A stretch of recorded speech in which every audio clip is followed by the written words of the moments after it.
Fatush salad, ito yung pinaka matagal gawin na salad na ginagawa ko, guys.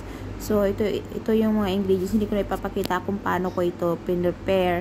Basta na-slice ko na siya. Iba't ibang kulay ng bell pepper yan. May yellow, may red, may green, at may orange. Tapos, may pipino at saka yung sa gitna, kamatis. Yan. Tapos, ito naman yung mga dahon. Actually, kulang yan. Kaso, sobra na siya. Madami na siyang dahon. So, hindi ko na kinumpleto. So, ano lang yan. Merong lettuce. Lettuce tawag nila dun sa iceberg.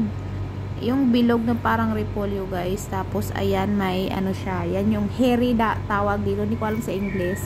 Yan yung alusiman sa atin, guys. Barber dito tawag.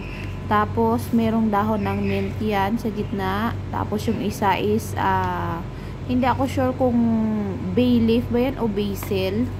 Nakalimutan ko yung English niya. Basta pang toppings yun sa o parang garnish sa ibang pagkain. Hindi ko na nalagyan ng ginger at coriander. Dapat pitong uri ng dahon. So, yan lang, guys. Thank you for watching.